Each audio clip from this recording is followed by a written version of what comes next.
Mesdames et messieurs de la presse, bonsoir et très heureux de vous retrouver ce soir dans le cadre de cet exercice de redevabilité. Vous avez tous suivi le 27 juin dernier à Washington. La ministre d'État à ma droite était successivement au département d'État avec ses homologues américains et rwandais pour apposer la signature sur un document historique qui marque l'ouverture du retour de la paix dans l'Est de la République démocratique du Congo et qui vient boucler plus de 30 ans de conflits récurrents. Ces documents a été le fruit de beaucoup de discussions, des négociations. Le processus, il a duré beaucoup de temps, mais nous sommes arrivés à ces points qui nous permettent aujourd'hui de regarder les perspectives de la paix, du retour des déplacés, des réfugiés, parce que c'est d'abord pour nos populations qu'il y a eu tous ces déploiements portés par le président de la République lui-même. Madame la ministre d'État, bonsoir. Bonsoir, monsieur. Merci de vous associer de nouveau à cet exercice de redevabilité qui était très attendu. Bien au-delà du travail que vous avez fait à Washington, il y a un besoin pour le public congolais ce soir de vous écouter de manière pédagogique pour nous expliquer tout ce qui a été convenu, du préambule aux articles, mais aussi les parties annexes pour comprendre que tous les intérêts de la République démocratique du Congo ont été pris en compte de bout en bout.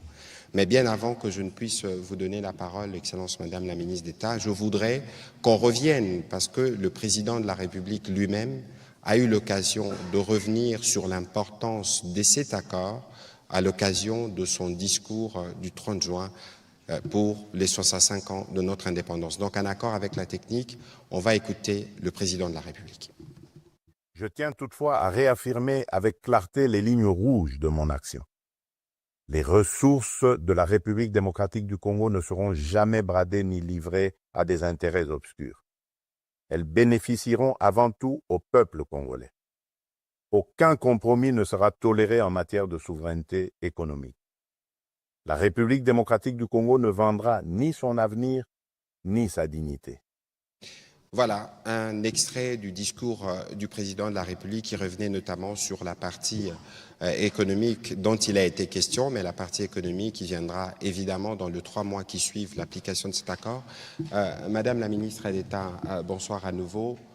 Les Congolais sont particulièrement mobilisés sur cet accord. Beaucoup de choses ont été dites depuis les 27 janvier, mais ce soir avec vous, nous voulons faire cette première communication de lancement parce qu'il y en aura plusieurs, y compris en langue nationale, pour que les uns et les autres puissent comprendre l'importance de ce document.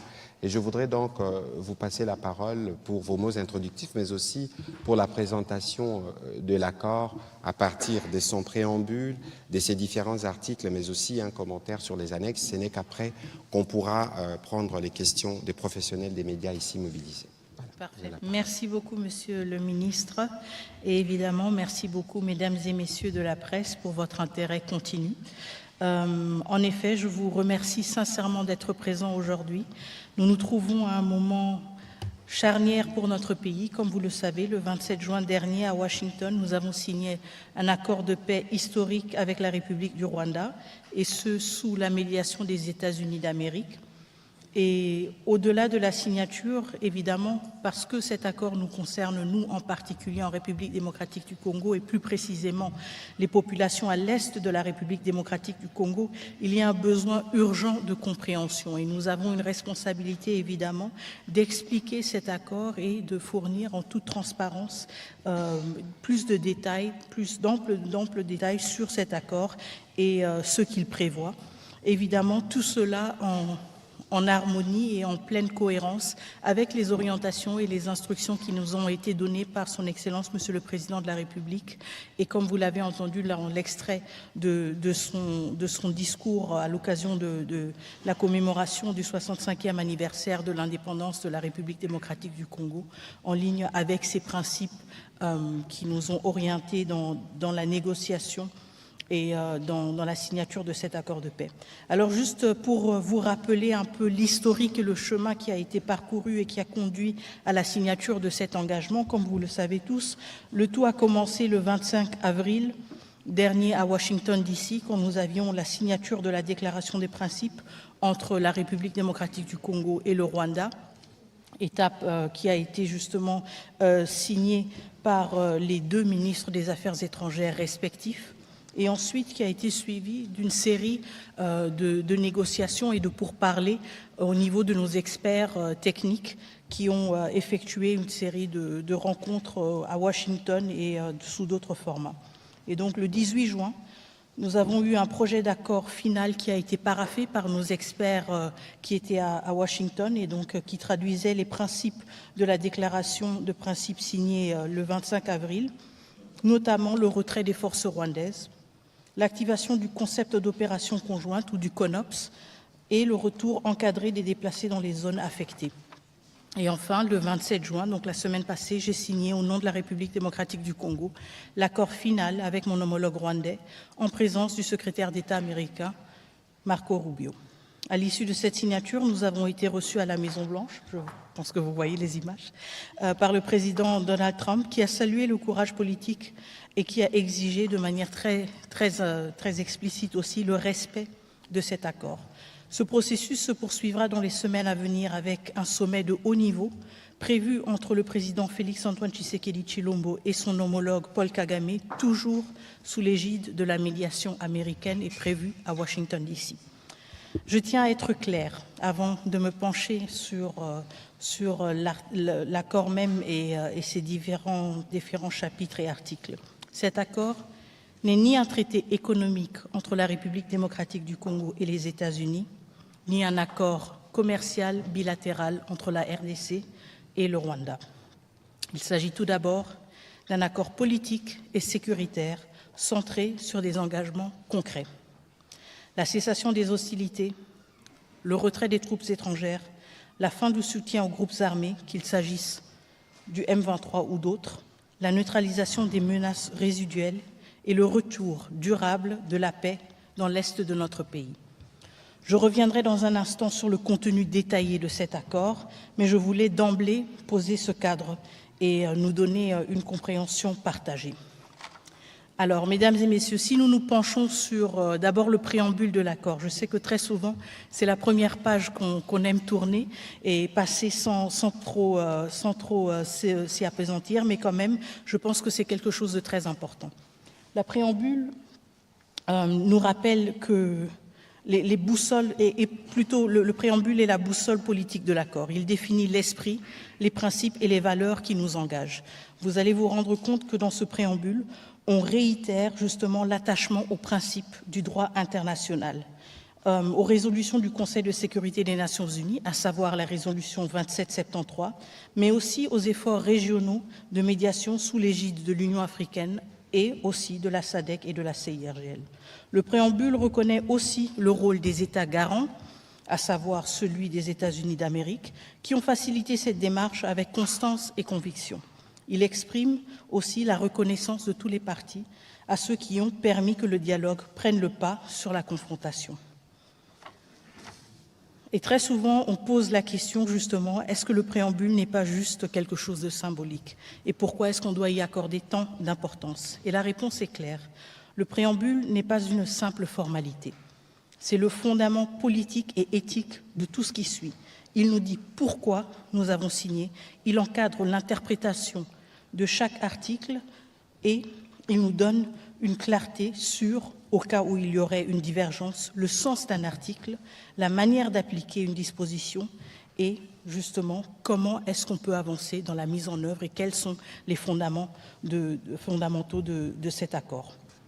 Et donc c'est là que sont inscrits les principes, les repères, la direction à suivre. Et en fait, c'est une sorte de conscience, si vous voulez, de l'accord. Évidemment, du côté de la RDC, nous nous réjouissons énormément du fait que la résolution 2773, première résolution en plus de 20 ans qui reconnaît explicitement le rôle du Rwanda dans la déstabilisation de la République démocratique du Congo, soit évoquée explicitement dans ce préambule, parce qu'encore une fois, ça nous donne un cadre très clair sur la nature du conflit que cet accord de paix est appelé à résoudre. Tout à fait. Est-ce qu'il y avait quelque chose à dire sur le préambule? Non, allez-y. Je continue? Très bien.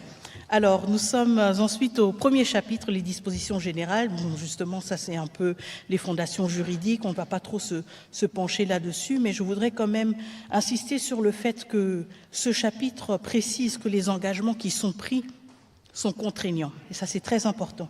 Autrement dit, ce n'est pas un protocole d'intention. On n'a pas signé pour dire on va essayer de faire un peu et puis si ça ne marche pas, ce ne sera pas la fin du monde. Non, ce sont deux États responsables qui ont pris cet engagement et qui ont aussi pris l'engagement d'une redevabilité pour être responsabilisés en cas de lacune, en cas de manquement dans l'exécution de leurs responsabilités qui leur incombent dans le cadre de cet accord. Et donc ce chapitre rappelle également que l'accord s'inscrit dans le cadre des efforts régionaux et internationaux existants, notamment la résolution 2773, donc encore une fois, on a une référence à cette résolution, et les cadres de la CIRGL, de la SADC et de l'Union africaine. Et donc, ce qui est important, c'est aussi de comprendre que l'accord s'inscrit dans une complémentarité de tous ces instruments qui existent déjà. Il n'est pas là pour dire que la CIRGL ne compte plus, il n'est pas là pour dire que tout ce qui a été fait sous l'égide de l'Union africaine, la SADC ou l'AEAC ne compte plus, mais il vient se greffer à ces efforts et s'inscrit dans une logique de complémentarité et contribue justement à renforcer, à structurer et à contribuer aussi aux efforts communs qui ont déjà été amorcés dans le cadre d'un souci d'une stabilisation durable de la région des Grands Lacs. Ce qui est important aussi dans ce chapitre, c'est qu'il précise que la mise en œuvre de l'accord devra respecter la souveraineté pleine et entière de chaque État. Et je pense que ça, c'est une question à laquelle nous tenons énormément en République démocratique du Congo. Je sais qu'il y a eu beaucoup de préoccupations sur cet accord. Il y a eu beaucoup d'interprétations aussi erronées ou un peu simplifiées de l'accord. Et je pense qu'il est très important justement de voir que dès le début, l'accord ne met pas du tout en question la primeur de la question justement de l'intégrité territoriale, et il introduit aussi un autre principe fondamental, la progressivité dans l'application et la réciprocité des efforts. Et ça, c'est aussi quelque chose de très important. On entend souvent dire que c'est seulement la RDC qui doit fournir des efforts ou c'est seulement la RDC qui a de telle et telle responsabilité, mais on se rend compte en fait qu'il y a une concomitance des efforts, mais il y a aussi un effort ou un devoir de réciprocité entre toutes les parties prenantes et signataires de cet accord.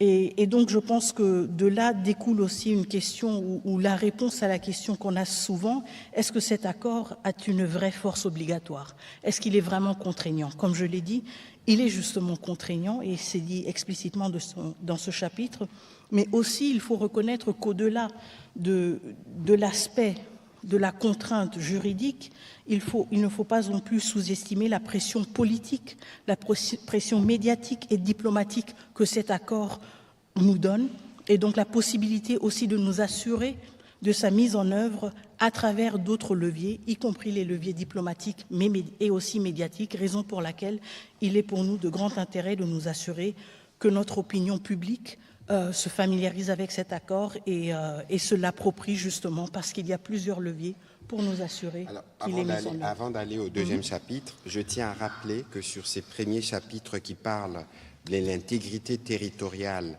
et de l'interdiction des hostilités, les principes sont énoncés de manière claire et les parties conviennent.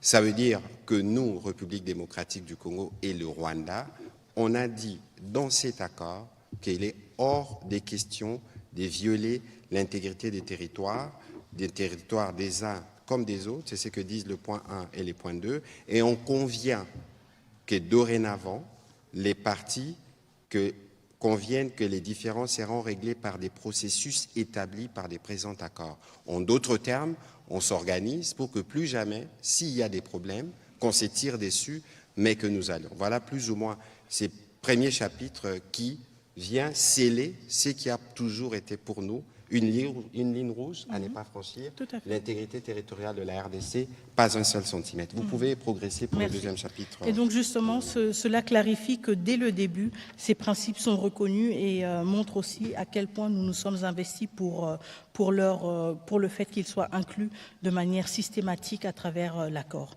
Quand nous nous penchons sur le deuxième chapitre, la cessation des hostilités et le retrait des troupes étrangères, évidemment, nous abordons ici le cœur même de l'accord, à la fin des combats, le retrait ordonné, vérifié et complet des troupes rwandaises du territoire congolais, mais aussi la fin du prétexte de l'activisme continu des FDLR à travers la mise en œuvre du CONOPS. Donc ici, je voudrais justement d'abord me pencher sur la question de la cessation immédiate des hostilités.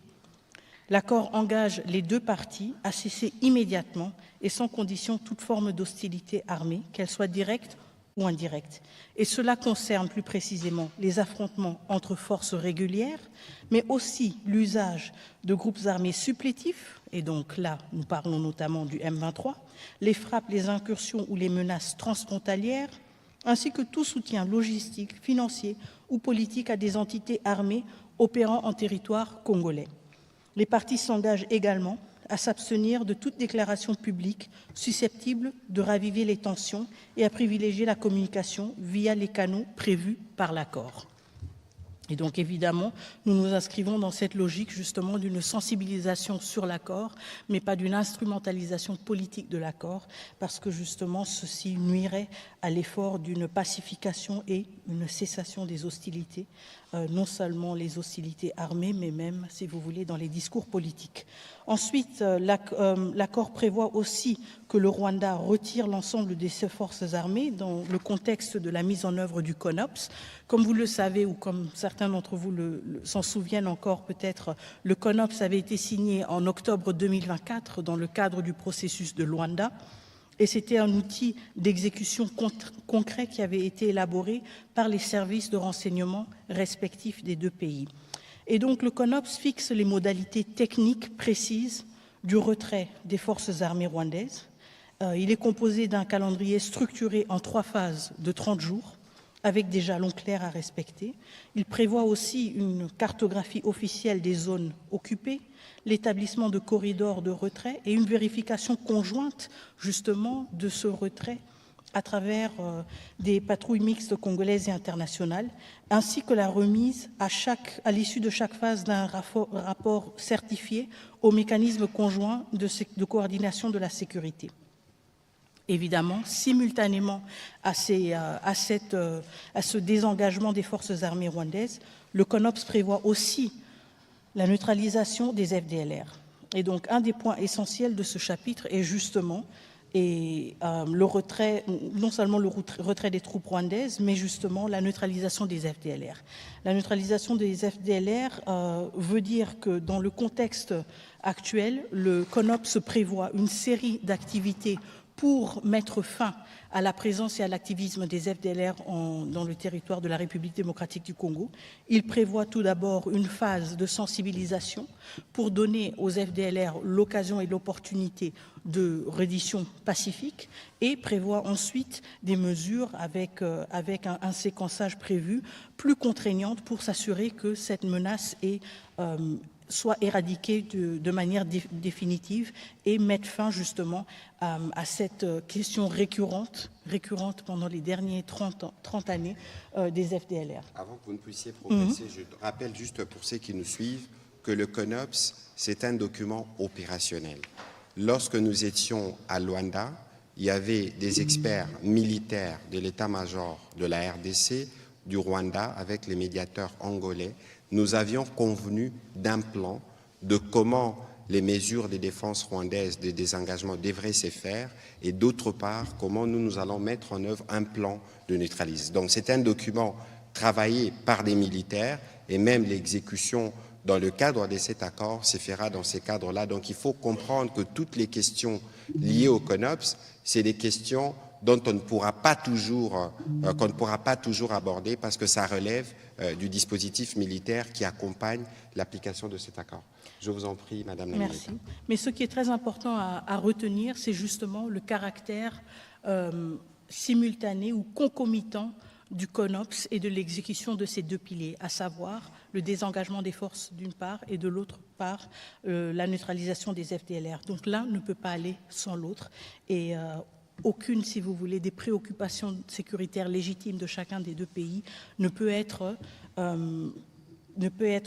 secondaire à l'autre, et c'est pour cela que ce CONOPS a un caractère de concomitance qui est très important.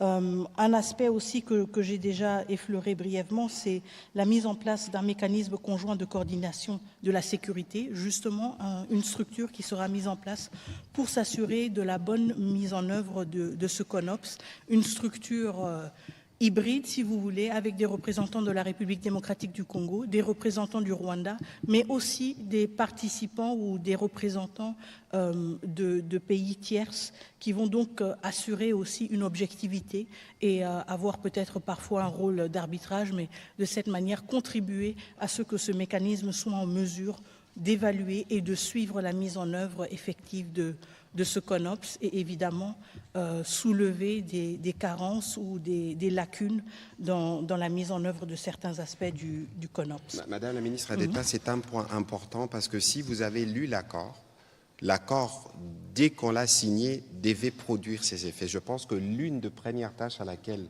vous travaillez actuellement et qui va permettre la mise en œuvre de cet accord, c'est justement la création de ces mécanismes. Tout à fait. Tout à fait, c'est une des priorités. Et encore une fois, ceux qui se souviennent du processus de Luanda vont se souvenir aussi du mécanisme de vérification conjoint ad hoc renforcé. Bon, peut-être que je ne me souviens pas exactement du nom, mais vous vous souvenez certainement du principe et de la structure. Et donc, c'est quelque chose de similaire, encore une fois, avec des représentants des deux pays, mais aussi des parties tierces qui vont nous permettre justement d'avoir un minimum d'objectivité et un consensus sur des questions qui parfois peuvent être épineuses, mais qui seront extrêmement nécessaires. Lorsque vous parlez des parties tierces, dans les cadres de cet accord, on peut être précis, il s'agit des États-Unis, des Qataris, de l'Union africaine et possiblement d'autres partenaires techniques étrangers. Je vous en prie. Oui. Merci beaucoup. Parfait.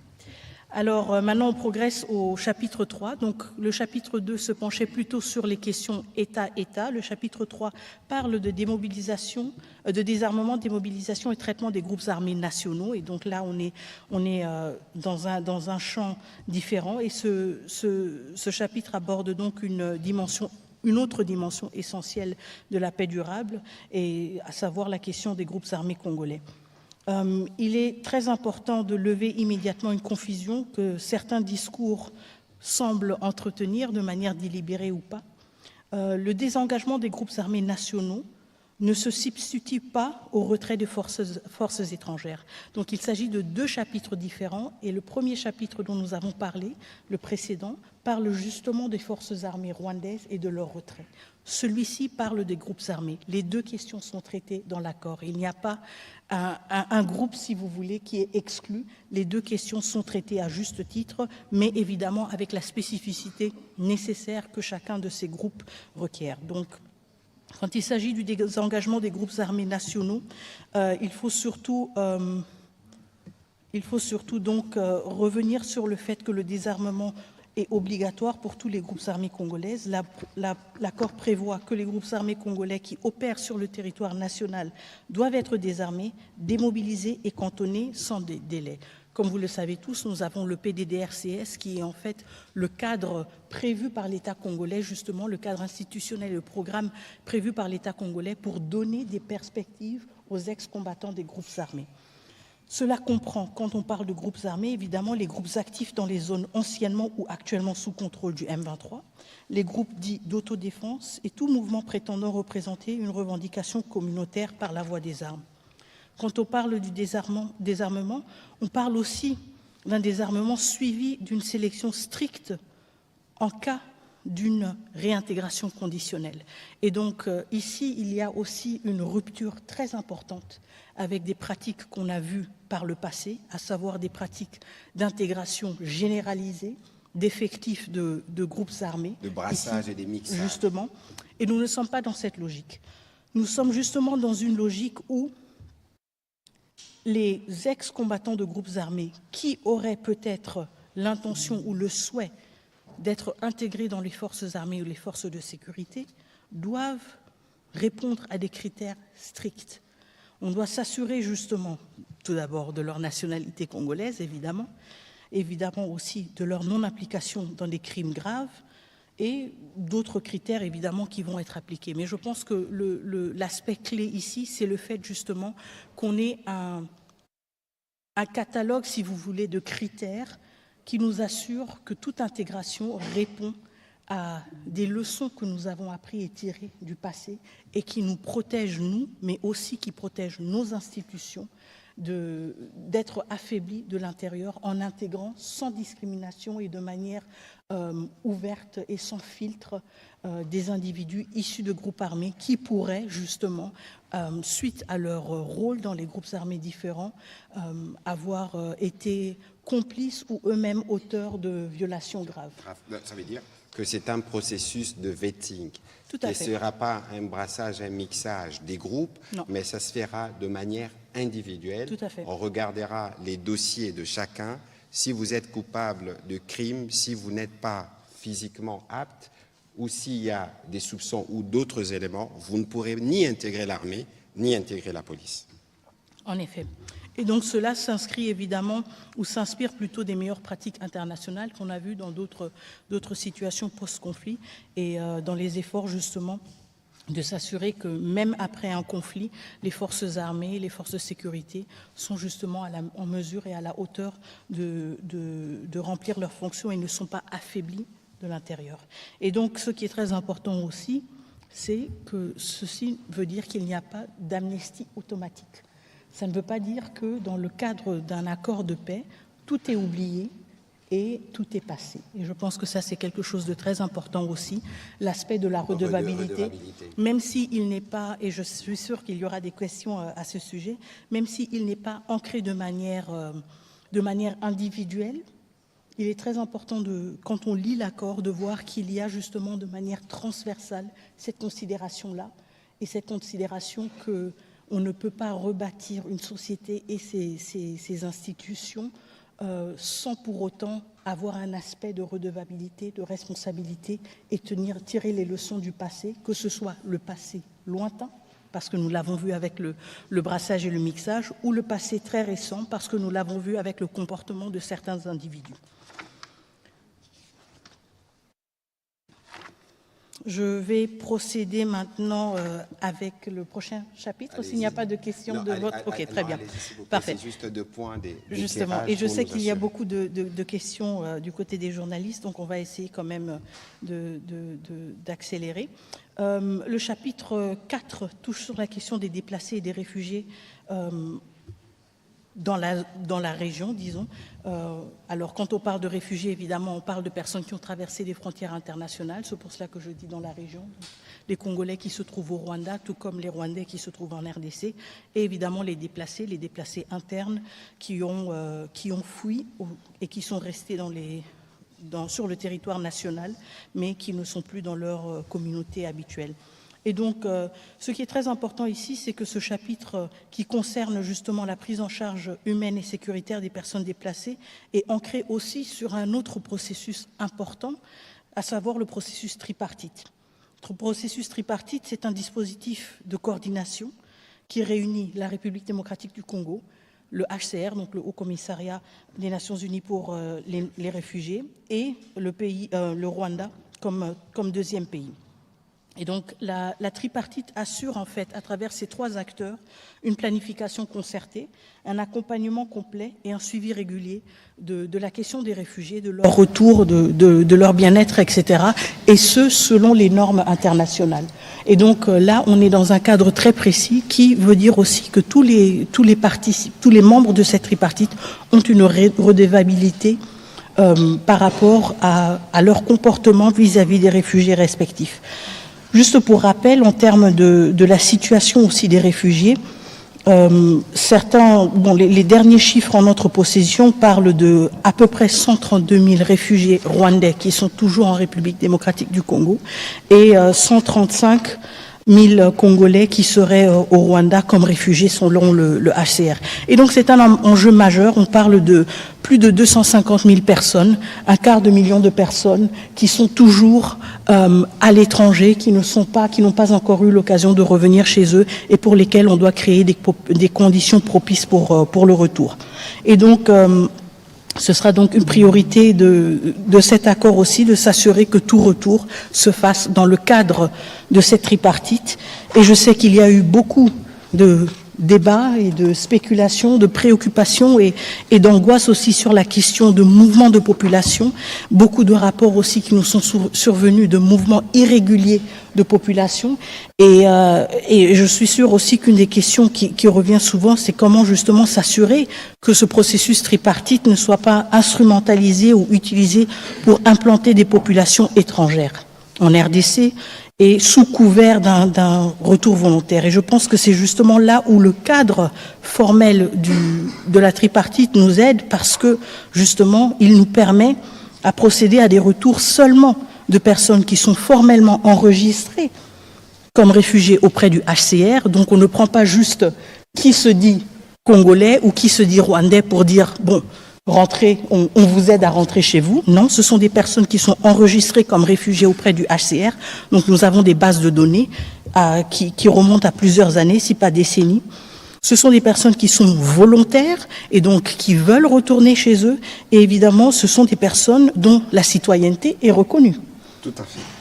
Et c'est ça, ce sont justement ces piliers-là qui nous permettent de nous assurer que tout retour de population, tout mouvement de population est encadré en bonne et due forme, et du côté de la République démocratique du Congo, encadré par les autorités territoriales et nationales qui sont en charge de... Je me souviens, Madame Lamineta, que dans vos mots qui ont suivi justement la signature de l'accord à Washington, vous avez évoqué des femmes avec qui vous étiez en discussion, la question humanitaire.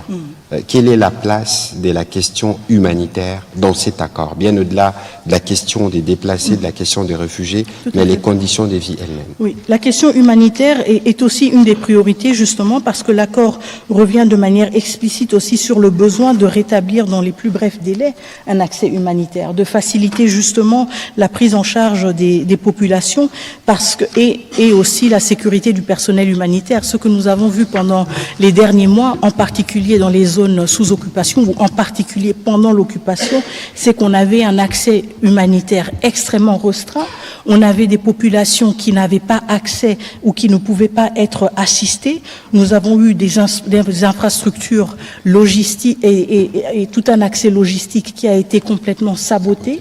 Et donc l'aspect clé aussi dans ce chapitre, c'est justement de voir comment s'assurer que l'accès humanitaire est rétabli et comment les parties s'engagent à faciliter la libre circulation des civils, y compris des humanitaires, pour justement assurer aussi un plus grand respect du droit international humanitaire, y compris dans le cadre de la mise en œuvre de l'accord. Et ça, c'est un aspect très important, parce que ça veut dire que les deux parties sont conscientes du fait que jusqu'à présent, dans les zones occupées en particulier, l'accès humanitaire n'a pas été facile, n'a pas été assuré, et numéro 2, le droit humanitaire international n'a pas nécessairement été respecté.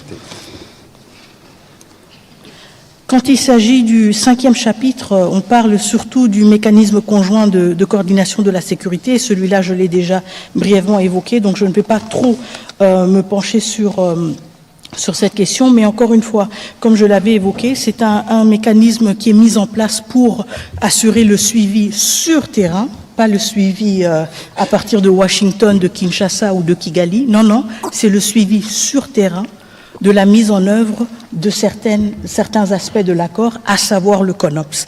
Et ce mécanisme conjoint a donc la responsabilité d'être mis en place et de lancer dans un délai de 30 jours à compter de l'entrée en vigueur de l'accord, donc du 27 juin, et justement qui doit fonctionner uniquement conformément aux conditions arrêtées entre les parties.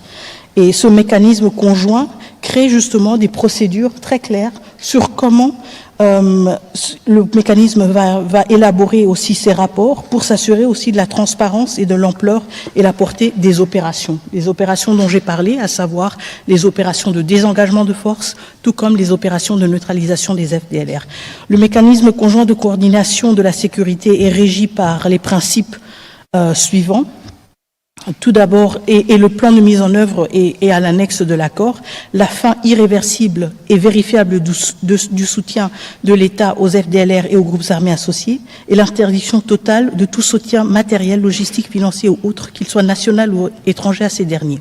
Un engagement à identifier, évaluer, localiser et neutraliser, conformément aux dispositions pertinentes du plan harmonisé de neutralisation des FDLR et de désengagement des forces, levée de mesures défensives par le Rwanda du 31 octobre découlant du processus de Luanda, et un engagement à s'appuyer sur les accords de coopération bilatérale en matière de sécurité, la protection des civils et le respect du droit international humanitaire. Donc ce mécanisme, comme je le disais, est prévu comme, si vous voulez, un mécanisme de suivi sur place pour s'assurer de la bonne mise en œuvre de cet accord, à commencer par le CONOPS, mais aussi des aspects comme, par exemple, le respect du droit international humanitaire. Ce qui est aussi prévu dans le cadre de ce mécanisme, si je ne me trompe pas, c'est une collaboration avec la MONUSCO, qui est un acteur clé dans la zone, et justement, et aussi le fait que les parties peuvent justement solliciter l'appui de la MONUSCO, mais aussi d'autres soutiens multilatéraux qui peuvent contribuer à la bonne exécution de l'accord et justement au fonctionnement du mécanisme conjoint. Tout à fait. Tout à fait. Alors, on va passer sur, je pense, le chapitre du cadre d'intégration économique régionale. Tout à fait. Donc, les dispositions économiques et la coopération régionale, je pense que ça, c'est aussi un de ces chapitres qui a suscité beaucoup de rumeurs et d'interprétations parfois erronées et parfois même de suspicions. Et donc, ce que je voudrais tout d'abord clarifier, c'est que ce volet ne contient pas d'engagement économique. Il parle plutôt du souci, si vous voulez, de prévoir dans l'avenir une intégration régionale accrue. Et ça, c'est une leçon que nous avons tirée d'autres régions, c'est une leçon que nous avons tirée de notre propre région.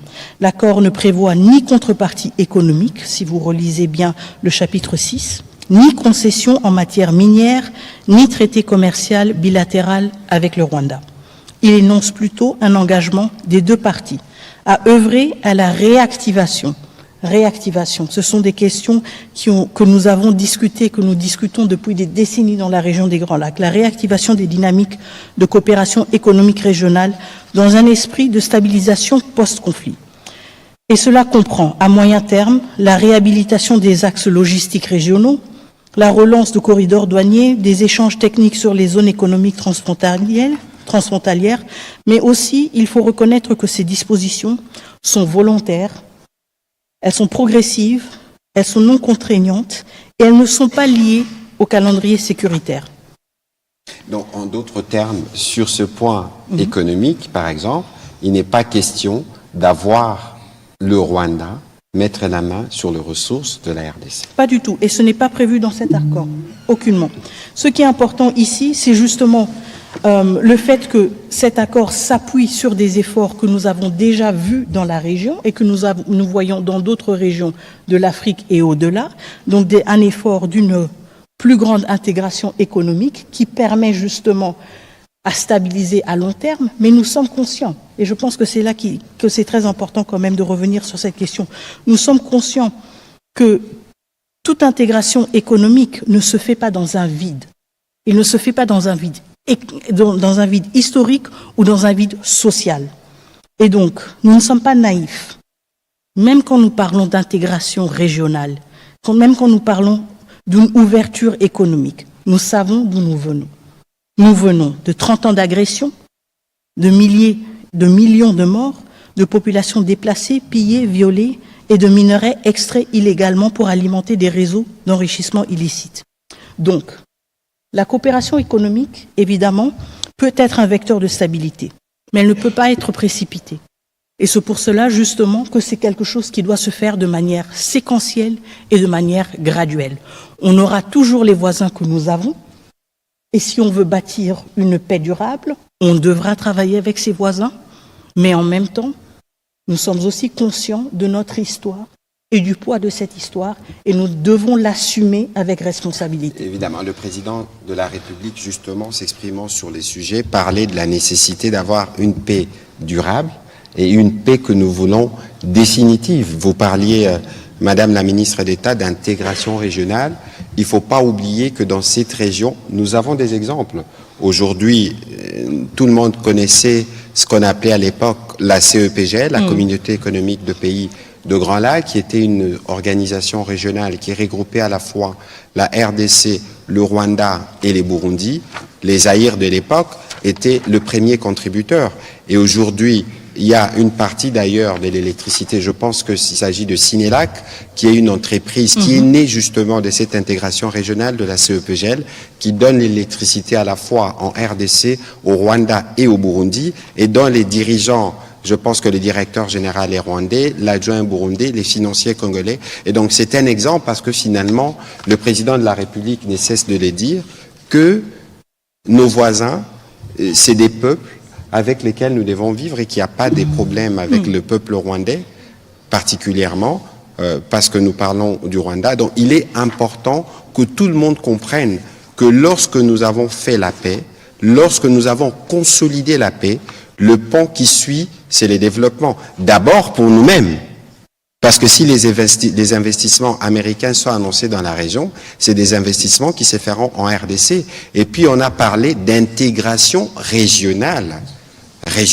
On a parlé du modèle de l'EAC, on a parlé des CIRGL. Donc ici, il faut regarder le rôle moteur de la RDC, de tout ce que nous représentons comme marché économique, et que si les opportunités arrivent, c'est des opportunités qui ne se feront pas que pour un seul voisin, mais c'est des opportunités qui vont toucher toute la région avec des effets contagieux. Voilà un peu le petit commentaire que je voulais faire à ces sujets, et parce que l'accord prévoit que pour des discussions, vous aviez suivi les docteurs Boulos, des discussions qui peuvent porter sur des questions économiques pourront faire l'objet d'un autre point qui sera en discussion. Mais ici, la priorité, c'est la paix. La priorité, c'est le traitement des questions humanitaires. La priorité, c'est des mesures que l'on prend pour s'assurer que le Rwanda retire ses mesures de défense, que l'on traque des FDLR, qu'on crée justement les conditions de retour de cette paix, qu'on va consolider de manière définitive et durable. Ce n'est qu'après qu'on viendra faire l'économie. Tout à fait. Allez-y pour la Donc suite, l'accord, Madame la ministre. comme vous l'avez dit, Monsieur le Ministre, en fait, l'accord crée les conditions propices pour nous permettre à nous lancer avec ambition sur un projet de développement de ces zones qui ont été affectées pendant des décennies par des cycles et des cycles de conflits. Mais justement, tout d'abord vient la paix et ensuite le développement, les investissements et la stabilité, aussi la prospérité partagée. Le dernier chapitre sur lequel je vais me pencher rapidement est en fait un chapitre qui clôture, si vous voulez, l'accord, la mise en œuvre et le règlement des différends. Ici, je voudrais souligner le fait que ce chapitre prévoit la mise en place d'un comité de surveillance conjointe composé d'abord des parties signataires, évidemment, mais aussi du facilitateur de l'Union africaine, du Qatar et des États-Unis. Et donc, ça veut dire que nous avons à deux niveaux un suivi de l'accord. Nous avons au niveau très opérationnel et au niveau du terrain le comité conjoint de la sécurité, mais ensuite nous avons aussi à un niveau politique, à un niveau plus élevé justement, un comité de surveillance conjointe qui permet aussi à soulever certaines questions et à vider certaines questions. Madame aussi. la ministre, tout de suite, les gens ont besoin de connaître la nuance. Comité conjoint de sécurité, le petit comité, son rôle, c'est quoi concrètement? Oui, son rôle concrètement, par exemple, c'est si on dit dans le cadre du désengagement des forces, il est prévu que dans la période de jour X à jour, de jour Y à jour X, il y ait un tel mouvement hors de la RDC. ce comité ou cette structure, ce mécanisme a pour responsabilité de pouvoir suivre ces mouvements. Qui sont les États-Unis? Oui, tout à fait. Les États-Unis, la RDC, le Rwanda et possiblement aussi des partenaires étrangers et l'Union africaine aussi. Et l'Union africaine est donc comme un peu des garants de l'effectivité de ces... Mais ça, c'est au niveau du terrain. Donc si on dit, OK, nous sommes à Saké et à Saké, il y a tel et tel effectif, parce que ce comité aura aussi la responsabilité d'établir, si vous voulez, un état de lieu. Alors si on sait qu'il y a ce nombre d'effectifs et que c'est la prochaine zone à partir de laquelle il doit y avoir un déplacement, ce comité doit être en mesure de confirmer ou d'infirmer le fait que cette opération-là a eu bel et bien lieu. Évidemment, ce comité ensuite a un lien automatique, si vous voulez, au niveau supérieur, à savoir le niveau politique où nous avons le comité de surveillance conjointe, qui est aussi une plateforme à travers laquelle les différends peuvent être réglés. Tout à fait. Et donc, ça nous permet aussi, justement, de soulever certaines questions qui ont des répercussions ou qui se manifestent au niveau du terrain, au niveau très concret, à un niveau politique plus élevé, de les contextualiser et de trouver, justement, des solutions et des solutions à ces problèmes respectifs. Très bien.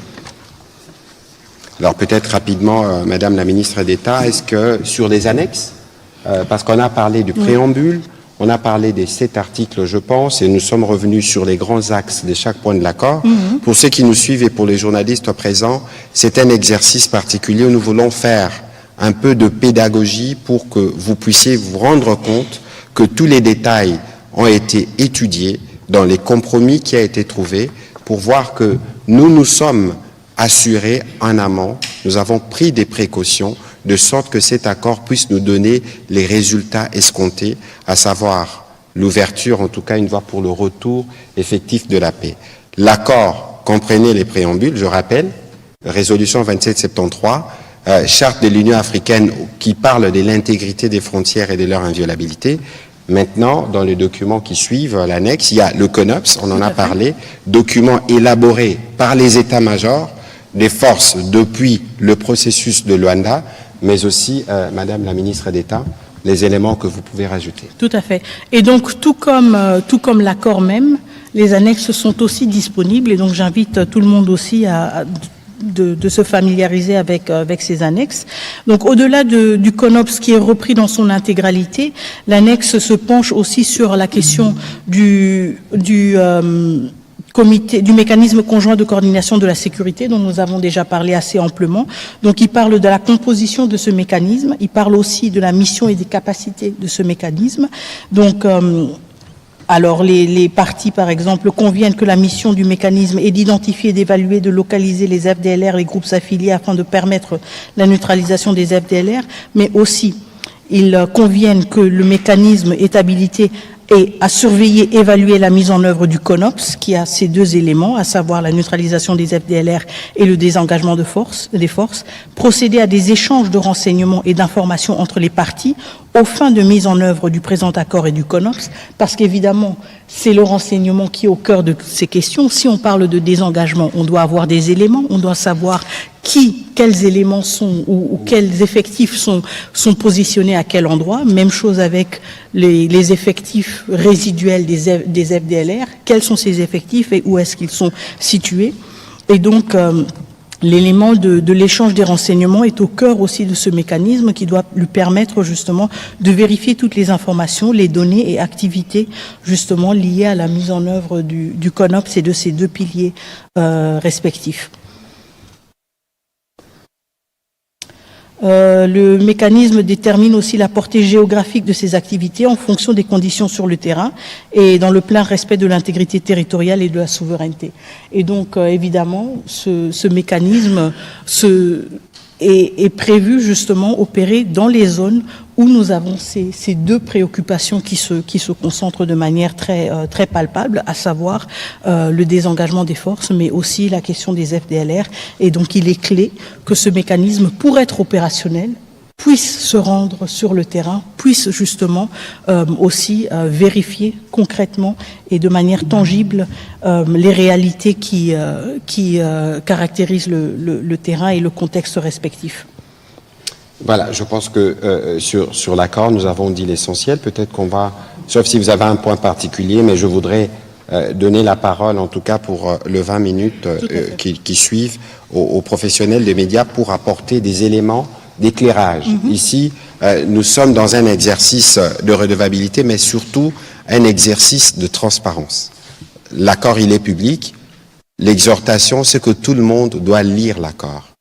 Lire l'accord, un peu comme nous l'avons fait ce soir, c'est lire les préambules, ce qui est évoqué dans les préambules. Vous pouvez même aller plus loin en lisant les documents sur lesquels les préambules font référence d'une part, mais que par la suite, vous pouvez aussi lire les annexes. Bon, le CONOPS, c'est intermilitaire un peu compliqué, mais même sur ces aspects militaires, nous trouverons les moments venus au fur et à mesure que l'accord sera implémenté, l'occasion de venir vous expliquer ce qu'il en est, parce que les Congolais doivent comprendre que dans ce qui a été négocié, dans ce que nous avons pu obtenir, c'est un engagement ferme qui nous permet aujourd'hui, avec le suivi ou l'implication du président américain, vous avez suivi vous-même, c'est que cela a été à Washington, qui permettra d'avoir une paix définitive. Vous avez aussi vu les réactions mondiales à ce qui a été fait, et que si, au plan international, tout le monde accueille favorablement la signature de cet accord qui ouvre de perspectives pour la fin de la crise la plus grave depuis la Deuxième Guerre mondiale, je peux comprendre qu'il y ait des questions qu'on se pose à l'intérieur, mais il y a d'autres réactions qui ne sont pas, à mon avis, appropriées au regard du parcours que nous avons fait pour atteindre cet acquis aujourd'hui, à partir duquel nous allons bâtir l'avenir. Voilà, Madame la ministre d'État, on va commencer la série des questions. Je souhaiterais, pour les professionnels des médias qui nous suivent, pour justement de besoin de pédagogie, de poser une question claire. Comme ça, on peut vous répondre clairement. On ne prendra pas des questions qui sortent du cadre de cet accord parce que c'est un exercice spécial qui vise évidemment à éclairer votre lanterne, mais aussi la lanterne de l'opinion. Au-delà de l'exercice de ce soir, nous serons sur vos plateaux, avec nous, pas seulement, mais d'autres experts, pour qu'on explique de A jusqu'à Z les contenus de cet accord. On va commencer la série avec Madame Christiane Ekambo et je demanderai à Monsieur Pichu Mulumba d'avancer après lui. Madame la ministre d'État, nous avons une liste d'à peu près 10 questions des professionnels des médias. On va voir comment on va gérer les temps, pour autant que ceux qui prennent la parole tiennent compte justement de la nécessité pour nous d'être brèves, claires et précises pour ce qui vous concerne, Madame Ekambo. Allez-y avec votre question. Madame. Merci, Monsieur le ministre. Madame, j'ai 2 questions, mais avant toute chose, permettez-moi Madame la ministre d'État, de vous signaler, de vous dire ici que vous faites la fierté des femmes congolaises. En tout cas, nous profitons de ce micro pour vous féliciter pour cette réussite. Vous avez pu réussir là où bon nombre de vos collègues ont marqué le pas. En tout cas, une fois de plus, félicitations pour la signature de cet accord. Pour la première question, 30 années de guerre, 30 années d'atrocité. Même le président américain a signalé l'atrocité, les atrocités de cette guerre, en utilisant même les mots que vous connaissez. Et aujourd'hui, que peuvent attendre ces femmes violées, tous ces déplacés qui n'ont plus de racines, des ressources, des familles dispersées? Vous avez parlé de 135 000 Congolais qui sont au Rwanda et dans l'ensemble à peu près des 150 personnes à l'étranger. Ça, c'est pour la question humanitaire. Dans le préambule et même dans les annexes, Madame, vous parlez de question, l'accord. s'il vous plaît, je ne dérogerai pas. Donc, allez-y rapidement, mais Oui, je ne dérogerai pas. je voudrais dire ici, on ne sent pas, qu'est-ce que vous pouvez nous dire, les échéances qui ont été données, c'est-à-dire les chronogrammes, à partir du moment où on a signé l'accord, qu'est-ce qu'on fait, les obligations de chaque partie, et puis le mécanisme de suivi. Vous avez parlé un peu du le cadre conjoint, les mécanismes conjoints, mais vous voulez vraiment nous expliquer les chronogrammes, c'est-à-dire quand est-ce qu'on commence, quelles sont les obligations de chaque partie. Tout à fait. Parfait. Excellent. Merci beaucoup pour ces deux questions extrêmement pertinentes. Et évidemment, je vais commencer avec la première, c'est celle qui nous tient le plus à cœur, c'est évidemment la situation de nos compatriotes dans les zones sous occupation et leur attente légitime et tout à fait compréhensible que leur situation se change rapidement. Et ça veut dire que nous faisons face à de grandes attentes quand il s'agit de la mise en œuvre de cet accord. Et quelles sont les attentes que les survivants et les compatriotes que nous avons dans les zones occupées peuvent avoir? Comme je le disais, l'accord est un accord de paix qui entérine donc aussi le retour de l'autorité légitime de l'État congolais dans les zones occupées.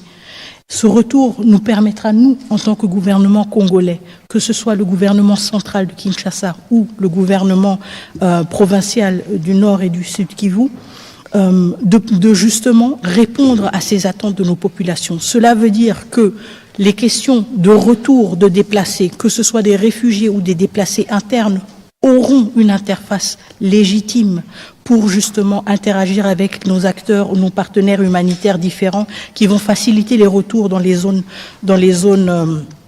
ou dans les communautés d'origine de ces personnes déplacées. Cela voudra aussi dire que nous pourrons, avec des efforts concentrés sur ces zones affectées par ces années d'occupation, ou plutôt ces mois d'occupation, nous permettre justement d'injecter des ressources, de concentrer nos efforts justement sur la réhabilitation, sur la prise en charge de ces populations dans des domaines différents, à savoir les domaines de la santé, à savoir les domaines de l'éducation. C'est un retour de l'État congolais aux côtés des populations qui, pendant ces derniers mois, étaient livrées justement à des forces qui occupaient avec violence et avec force le territoire souverain de la République démocratique du Congo. Et donc, quand on se projette dans l'avenir dans l'avenir imminent de cet accord, c'est justement de cela qu'il s'agit. Le retour de l'État congolais aux côtés des populations civiles congolaises. La deuxième question que vous avez posée, c'est une question aussi tout à fait légitime, justement, quelles sont les prochaines étapes, quelles sont les prochaines échéances? Et j'en ai déjà parlé, le mécanisme conjoint de la sécurité est prévu d'être mis en place 30 jours après la signature de l'accord. Et je peux vous rassurer que du côté de la République démocratique du Congo, nous sommes déjà prêts nous avons déjà, si vous voulez, clôturer l'étape nécessaire de notre côté d'identifier les personnes qui vont représenter la République démocratique du Congo dans ce mécanisme et justement de cette manière impulser aussi son entrée en vigueur rapidement pour permettre que ce mécanisme commence le travail. Il y a aussi justement trois mois pour le lancement du cadre d'intégration économique régionale et je pense que ça c'est important aussi parce que ça veut dire que nous avons 3 mois où nous pouvons suivre les avancées dans la mise en œuvre de l'accord de paix et voir justement si ces avancées sont assez encourageantes pour aussi se projeter dans une logique d'un cadre d'intégration économique régionale. Et nous avons aussi 45 jours pour la tenue de la première réunion du comité de surveillance conjointe. Donc des jalons quand même assez clairs qui nous permettent à faire un suivi, que ce soit au niveau du terrain ou que ce soit au niveau politique un peu plus élevé ou plus stratégique, de voir où est-ce qu'on en est avec la mise en œuvre de cet accord. Voilà. Très bien. On va prendre la question de Pichu Mulumba. Je vais demander à Daniel Michombero et à M. Israël Mutombo de s'approcher du micro pour les prochaines questions. Merci beaucoup, Monsieur le Ministre, pour la parole. Madame la Ministre d'État, j'ai juste 2 petites préoccupations. La première, c'est que n'y a-t-il pas une ambiguïté concernant la présence des FDLR dans cet accord? On sait que depuis 30 ans, la présence des FDLR sur le sol congolais constitue la justification constante des agressions militaires du Rwanda en RDC. L'accord prévoit-il une évaluation indépendante de la réalité et de la menace qui représenterait encore les FDLR maintenant et après leur neutralisation? La deuxième préoccupation concerne la question humanitaire. Le gouvernement a récemment dénoncé la transplantation des populations étrangères dans des zones occupées.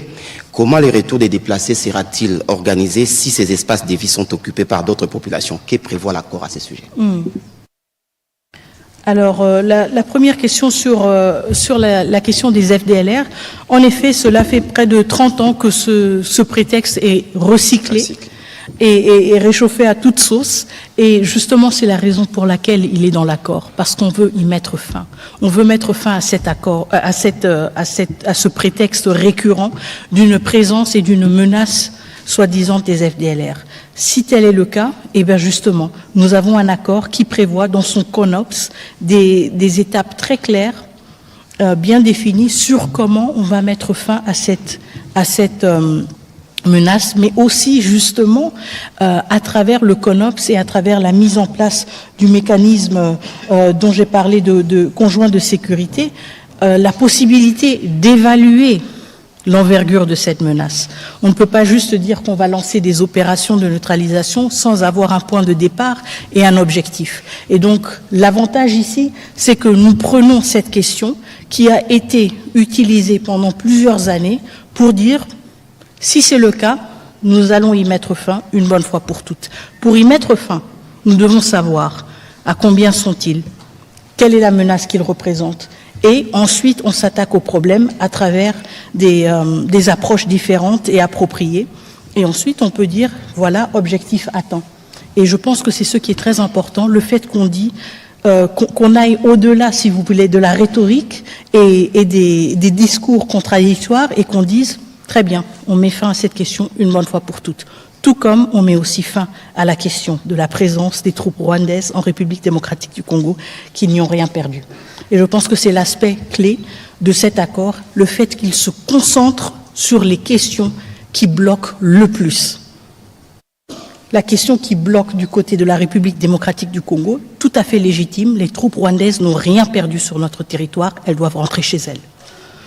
Question qui bloque du côté du Rwanda, apparemment, malgré le fait qu'ils ont une armée performante, malgré le fait que c'est le 4e pays contributeur de troupes de missions de maintien, dans les missions de maintien de la paix, c'est apparemment la menace des FDLR. C'est une menace? Très bien, on va y mettre fin. Et je pense que c'est ce qui est très important, le fait que cet accord se concentre sur ces deux points-là et nous aide à les élaguer. Mais aussi, comme vous l'avez dit, la question humanitaire est reprise dans l'accord et la question justement des implantations de population est une question sur laquelle nous avons reçu beaucoup de rapports pendant cette période d'occupation et qui a été suivie de près au niveau du ministre, du vice-premier ministre, ministre de l'Intérieur, évidemment, parce que cela relève de son ressort. Et c'est pour cela que nous poussons pour cet accord. C'est pour cela que nous sommes impatients de voir sa mise en œuvre et d'y contribuer. Parce qu'à travers cet accord, nous aurons un cadre très clair pour justement réglementer et nous assurer que tout retour et tout mouvement de population à travers les frontières respecte justement les normes internationales et tout pour nous permettre justement d'éviter qu'il y ait dans les phases de retour, qu'il y ait dans les communautés de retour des conflits quand des populations qui ont dû se déplacer veulent regagner leur communauté d'origine et se trouvent peut-être confrontées à d'autres réalités inattendues. En même temps, évidemment, cela va de pair avec le retour de l'autorité de l'État et à savoir le rôle aussi de l'autorité de l'État aux différents niveaux d'être un arbitre justement en cas de ce genre de conflit pour en éviter justement l'exacerbation. Alors, si je peux me permettre un petit commentaire, si vous lisez les CONOPS donnent un peu des détails sur comment on va traiter la question des FDLR. Il y a une dimension de sensibilisation, mais il y a aussi une dimension de leur retour au Rwanda et de leur intégration, parce que c'est des Rwandais. Et sur la question humanitaire, mais vous savez, on ne peut pas faire un retour de réfugiés, un retour de déplacés dans des parties du pays où ça tire encore. Il faut un minimum de sérénité, un minimum de paix. C'est ce que cet accord va apporter, parce que c'est l'accord, dès qu'il commencera à produire ses effets, il y aura un retour progressif de l'administration, et c'est cette administration qui sera en mesure de s'assurer que les populations, lorsqu'elles vont retourner, qu'elles retournent dans des conditions de sécurité, parce que les retours des déplacés comme des réfugiés, c'est fait aussi sur la base volontaire. Et donc il y a des points qui sont, de notre point de vue, très cruciaux et sur lesquels nous faisons un suivi particulièrement étroit. On va prendre les questions de M. Michombero et puis ce sera M. Israël Mutombo. Madame la ministre, après avoir lu l'accord de paix signé à Washington entre la RDC et le Rwanda, j'ai constaté qu'il ne contiait pas une référence explicite à la justice ni à des mécanismes de reddition de comptes pour les crimes commis en RDC, notamment ceux documentés dans les provinces de l'Est de notre pays. Pouvez-vous, s'il vous plaît, éclairer l'opinion à ce sujet pour qu'on en sache davantage? Merci beaucoup.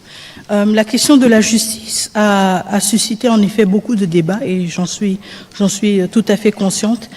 Comme je le disais auparavant, quand je répondais à la question de votre confrère, ce n'est pas un accord qui est exhaustif et qui couvre toutes les questions. Et nous devons le voir comme un accord qui s'est concentré sur les questions qui bloquent le plus pour l'instant. Est-ce que cela veut dire que la question de la justice n'est pas pertinente ou n'est pas une priorité, surtout pour le gouvernement congolais? Pas du tout.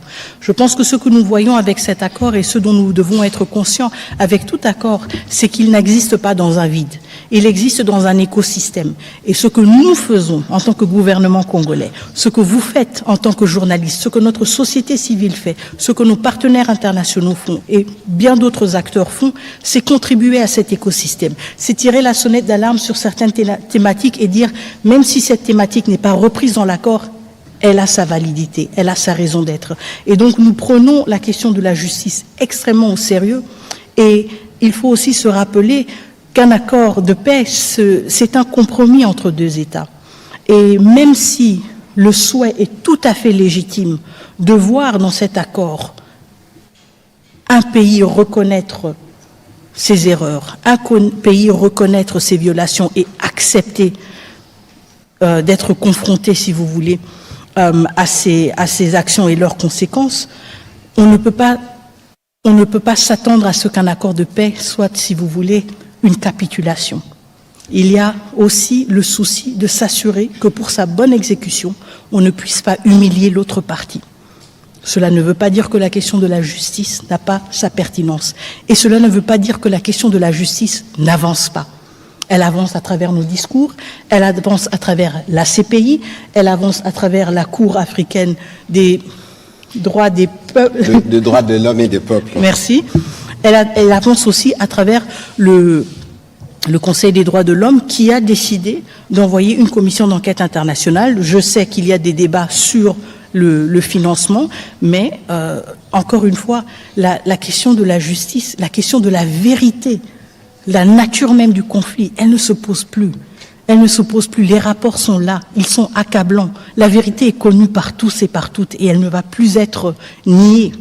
Le fait qu'elle ne se retrouve pas dans cet accord ne diminue pas la valeur de cet accord et ne diminue pas la valeur de la question de la justice. Ce sont des questions complémentaires et notre responsabilité partagée, commune, en tant que République démocratique du Congo, c'est de créer l'écosystème qui va nous permettre à ce que, justement, cette question de la justice reste pertinente et aussi des débouchés concrets. Alors, souvenez-vous de ce que nous disons habituellement, que nous avons un front militaire, un front diplomatique, un front judiciaire. Vous avez vu, la ministre d'État fait référence à ce qui s'est passé à la Cour africaine de droit et des peuples. N'oubliez pas qu'il y a, même si aujourd'hui on en reparlera peut-être avec la ministre d'État, le Conseil des Nations Unies pour le droit de l'homme est en phase, en tout cas une mission d'établissement de faits a été mise en place, même s'il y a des difficultés des financements, il y a une commission d'enquête qu'on n'a jamais eue en 30 ans. Il ne faut pas oublier aussi que la Cour pénale internationale avait déjà mis ses mains dans la pâte. Donc ça veut dire qu'il ne faut pas considérer que la justice sera laissée de côté. À ces propos, je vous relis ce que le président de la République a dit dans son discours du 30 juin. L'accord signé à Washington ouvre de perspectives inédites. Il augure une ère de paix durable, de coopération régionale et de prospérité partagée. Il nous engage à reconstruire nos communautés, à revitaliser nos économies, à restaurer la dignité de chaque Congolais. Mais cette paix, aussi précieuse soit-elle, reste fragile. Elle exige de nous tous, gouvernements, citoyens, partenaires internationaux, un engagement indéfectible pour sa consolidation. Nous continuerons à exiger que justice soit rendue aux victimes et que les responsables des atrocités répondent de leurs actes. C'est le président de la République qui l'a dit dans son discours du 30 juin. C'est illustratif justement de notre engagement du point de vue du front judiciaire Parce que sans justice, on n'aura pas des garanties de non-répétition de ce que nous déplorons depuis 30 ans. On va prendre les questions de M. Israël Mutombo. Et puis ce sera Mme Alexandra Branjean de RFI. Merci pour la parole. Est-ce que madame parle lingala ou on reste en français? Malheureusement, aujourd'hui, les questions se poseront en français. Je répondrai évidemment aux questions en lingala. Sur votre on reste en plateau, français, il n'y a plus pas de détails. souci. Alors, je suis curieux, je reviens par rapport à la question des FDLR. Je veux savoir la neutralisation des FDLR et les désengagements des troupes rwandaises. Ce seront concomitamment, où il faut d'abord finir avec la neutralisation des FDLR avant et le début du retrait des troupes rwandaises. Ça, c'est la première question. La deuxième, pourquoi avoir quitté le cadre multilatéral pour une démarche bilatérale dès lors que plusieurs pays interviennent dans la crise sécuritaire en République démocratique du Congo? Et puis pour terminer, Pourquoi avoir quitté les cadres multilatéraux? Quel cadre multilatéral la ministre d'État demande? Pour avoir un peu plus de précision sur votre question. c'est-à-dire bien avant, il y a eu EAC SADC, exactement. évidemment. Parce qu'avant ça, il y avait loin. Exactement. c'est un peu Alors plus pour clair. terminer, j'aurais bien voulu qu'on lise dans l'accord le point 6. C'est de là que je ressors ma question. Le point 6, alinéa 1, intégration bilatérale. Intégration? Bilatérale. Dans le cadre, le parti lance et barre ou élargisse la coopération sur des priorités communes, telles que la gestion des parcs nationaux, le développement hydroélectrique, les dérisquages des chaînes d'approvisionnement en minerais, la gestion conjointe des ressources dans le lac Kivu et des chaînes de valeurs minières transparentes et formalisées de bout en bout de la mine au métal transformé qui relie les deux pays en partenariat, le cas échéant avec le gouvernement et investisseurs des États-Unis. Par rapport à ça, je voudrais d'abord comprendre l'esprit de ce point, mais aussi la gestion conjointe sur les domaines miniers pour arriver à certifier nos matières minières. Était-il impérieux d'associer le Rwanda? Pardon? Encore plus fort. Je disais, la question, celle qui est liée à la gestion conjointe sur les domaines miniers, pour arriver à certifier nos matières minières, était-il impérieux d'associer le Rwanda? J'ai pris la question par rapport à l'article, le point 6, premier alinéa, que je viens de lire tout à l'heure. Voilà, merci. Donc, 3 questions. La première question sur la concomitance FDLR, retrait de mesures de défense. La deuxième question sur le processus bilatéral. La troisième sur le cas d'intégration économique. Allez-y, Mineta. Merci beaucoup. Donc la question de la concomitance, encore une fois, j'ai essayé d'expliquer auparavant que le CONOPS reconnaît les préoccupations sécuritaires des deux pays et les traite justement de manière égale. C'est pour cela qu'il y a cette question cet aspect de concomitance. On ne peut pas parler, si vous voulez, d'une neutralisation des FDLR et ensuite d'un désengagement des forces. C'est comme pour dire qu'une question est plus importante que l'autre. C'est pour cela que cet aspect d'une concomitance est repris dans le CONOPS. Évidemment, la réalité est aussi... Concomitance, en français facile, Concomitance, ça doit se c'est faire en même temps. En même temps, on a le CONOPS est divisé en 3 phases. Chaque phase a 30 jours. Dans ces phases de 30 jours, on regarde côté FDLR, qu'est-ce qu'on va faire? Côté RDF ou côté forces armées rwandaises qui doivent se désengager, qu'est-ce qu'on va faire concrètement? Et là, maintenant, nos experts militaires et des renseignements se sont assis pour dire, bon, si on est dans une première phase, quelles sont les choses qu'on devra faire? D'abord, identifier des deux côtés quel est l'effectif, quel est le point de départ. Ensuite, engager, par exemple, du côté des FDLR, des sensibilisations pour dire... Ceux qui veulent, s'il vous plaît, rentrez chez vous, ça va nous faciliter la tâche. Du côté du désengagement des forces, qu'est-ce que cela veut dire concrètement? Quel est le dispositif en place? Quel est l'effectif? Et ensuite, on avance de manière graduelle. Maintenant, la réalité du terrain est aussi qu'on doit s'adapter à certaines réalités contextuelles. Ça veut dire, par exemple, quand on se projette dans une logique actuelle, parce que le CONOPS a été rédigé en octobre, et la situation a changé entre maintenant et octobre, on ne peut pas penser, par exemple, à une neutralisation, des FDLR sans une présence des forces armées congolaises dans les zones où ils opèrent.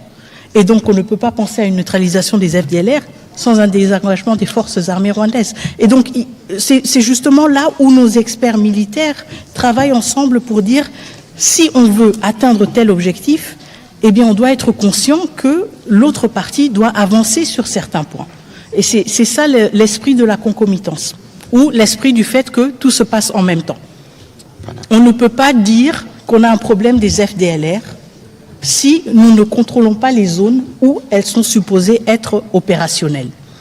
On ne peut pas dire non plus qu'on a un problème d'un désengagement des forces si nous ne sommes pas présents pour attester et confirmer le départ de ces forces.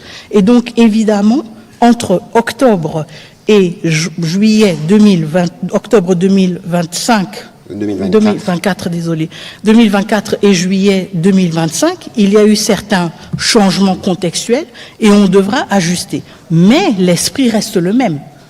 L'esprit reste le même. On respecte votre préoccupation, c'est les FDLR, pas de problème, on va s'en occuper. Mais vous respectez aussi la nôtre. Et c'est que vos militaires n'ont rien perdu chez nous, bye bye.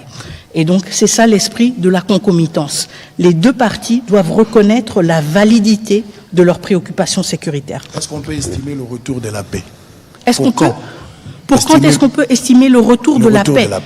Bon, vous savez, si j'avais cette réponse, vraiment, je vous la donnerai évidemment, mais je la donnerai tout d'abord aux populations à l'Est, parce que ce sont elles qui sont les plus affectées. C'est une question à $1 million de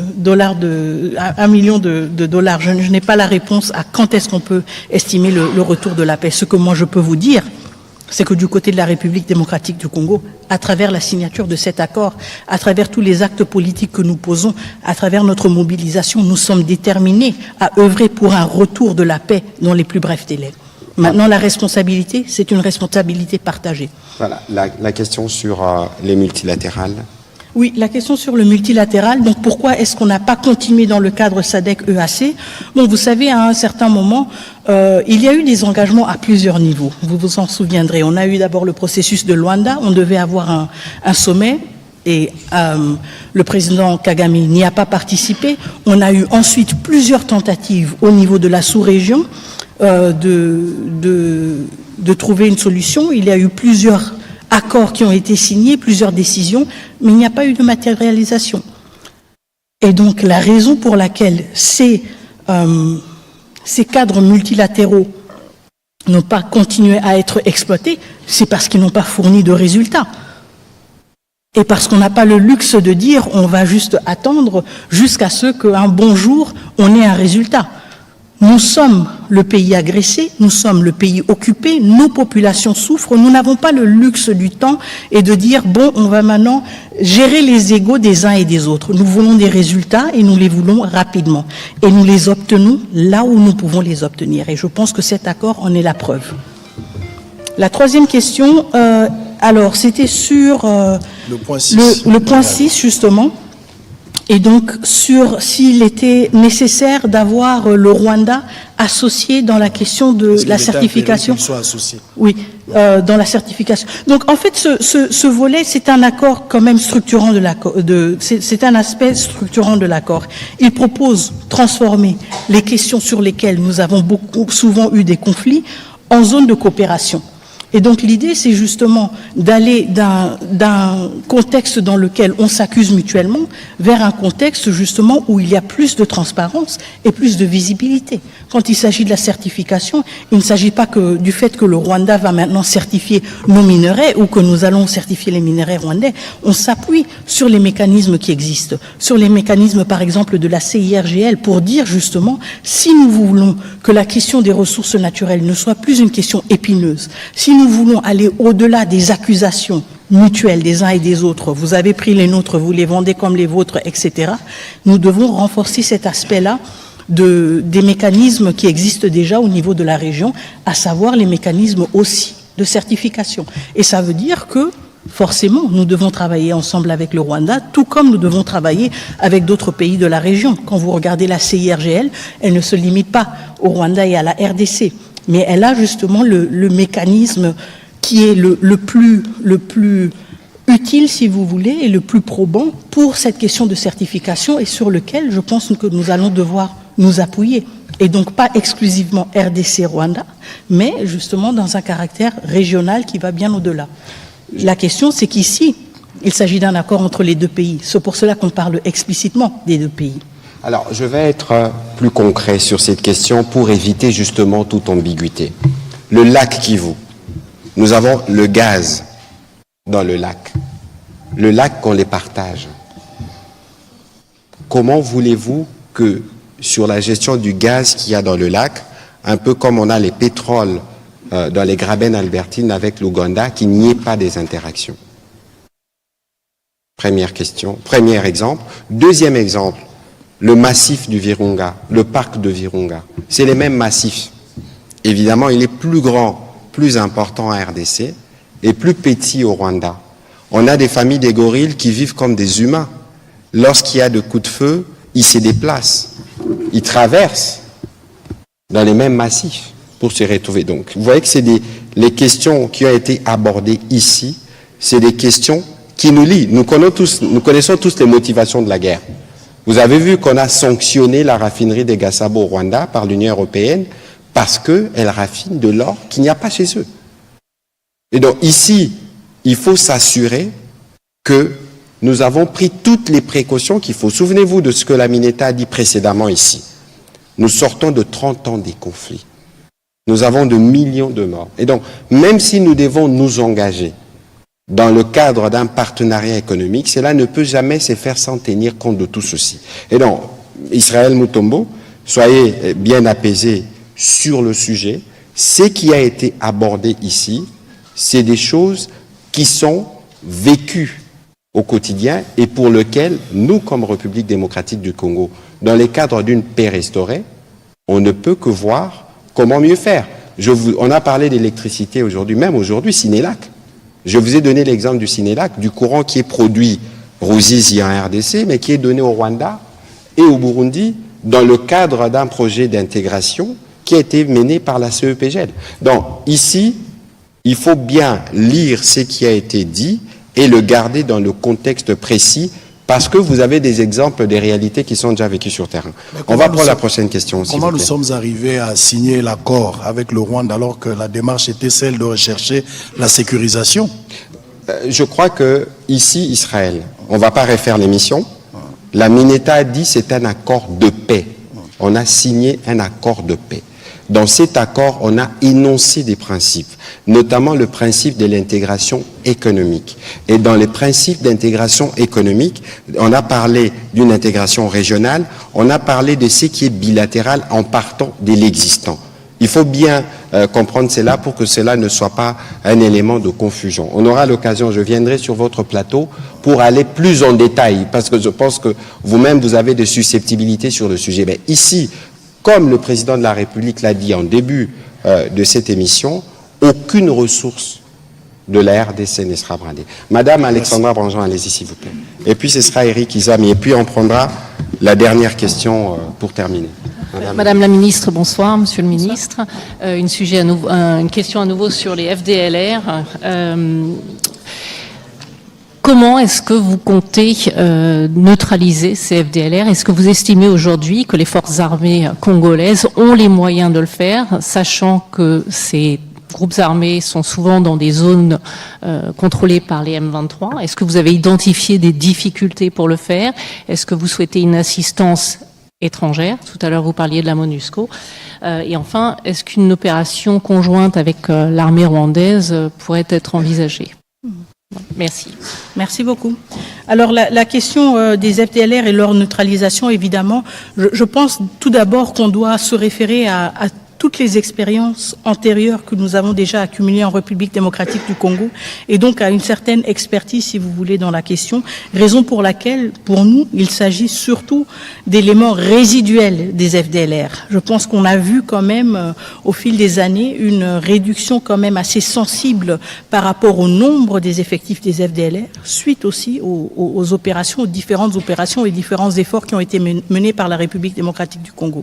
Donc, quand il s'agit de la question justement de comment s'y prendre, comme je l'ai évoqué au début, il s'agit tout d'abord de sensibiliser les FDLR qui sont rwandais sur la possibilité de retourner chez eux et la possibilité d'y être pris en charge à travers la commission de démobilisation du Rwanda et d'être réintégrés dans la société rwandaise. C'est le premier pas. Et nous l'avons toujours observé dans d'autres efforts, si vous voulez, pour gérer la question des FDLR.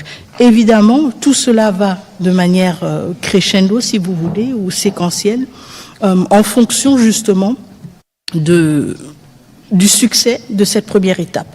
Si nous voyons que c'est une étape qui a beaucoup de succès et qu'il ne s'agit plus que des poches de résistance, évidemment, encore une fois, avec plus d'insistance, on va essayer de motiver les FDLR à retourner chez eux et ceux qui ne voudront pas se rendre, évidemment, feront face à des opérations militaires. Chose que nous avons déjà eue en République démocratique du Congo, encore une fois, dans des formats différents et à chaque fois adaptés, si vous voulez. Nous l'avons eu dans le format d'opération conjointe avec la MONUSCO, et ça avec une implication variée de la MONUSCO. Nous l'avons eu aussi dans le cadre des opérations Mojawetu avec les forces armées rwandaises. Donc encore une fois, nous avons une panoplie d'expériences sur laquelle nous pouvons nous appuyer. La question de la capacité des forces armées congolaises à faire face à la présence des FDLR.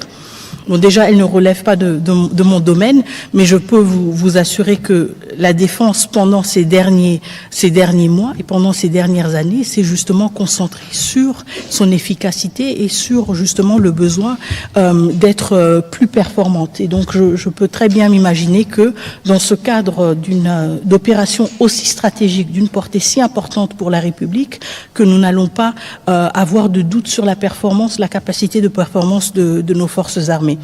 Maintenant, la question sur la possibilité d'opérations conjointes entre la République démocratique du Congo et les forces armées rwandaises, cette question n'a pas été évoquée et elle n'est pas encore sous examen ou elle n'est pas prévue d'être examinée, en tout cas dans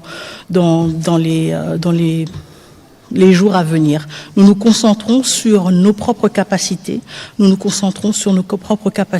à être à la hauteur de ce défi et sur notre détermination, au besoin associer des partenaires internationaux comme peut-être la MONUSCO, si le besoin est ressenti et évidemment en coordination avec ces acteurs. Mais pour l'instant, il n'y a pas de plan quelconque de le faire conjointement avec les forces armées rwandaises. Je pense que pour l'instant, on se concentre plutôt sur leur départ définitif. Merci, bien dit. Éric Izami. Merci de la parole. Je voudrais globalement féliciter votre activisme dans votre gouvernement pour rechercher la paix, parce que la paix est essentielle. Alors la question, la première, c'est de revenir sur ce qu'a évoqué ici mon confrère Israël Mutombo, mais je voudrais être beaucoup plus concret. Nous parlons de l'accord de paix. Existe-t-il dans cet accord une coopération minière entre le Congo-Kinshasa et le Rwanda? Ou existe-t-il un projet conjoint dans ces sens? Nous avons besoin de réponses à propos. Le 1.23, deuxième question. Le 1.23 exige pour poursuivre avec les pourparlers au niveau de Doha que Kinshasa puisse donner oui choses. Entre autres, il y a notamment la levée de poursuite de certains de leurs cadres. Qu'est-ce que votre gouvernement en dit? Et puis pour terminer, c'est la question au ministre Mouyaya. Je suis congolais, avant d'être journaliste, donc je partage votre avis que d'aller vers la paix. Mais vous nous expliquez de manière bien tout ce qui a été fait au niveau des États-Unis. Mais nous ne sommes pas en face de gens qui sont ou qui ont toujours fait preuve de bonne foi. Je voudrais, moi, garder en éveil mon sens critique. Alors je pose la question. Qu'est-ce que le gouvernement congolais prévoit pour que ce que vous nous expliquez aujourd'hui ne puisse pas être détourné par notre voisin, le Rwanda, qui depuis toujours crée toujours la petite bête pour nous faire de problèmes.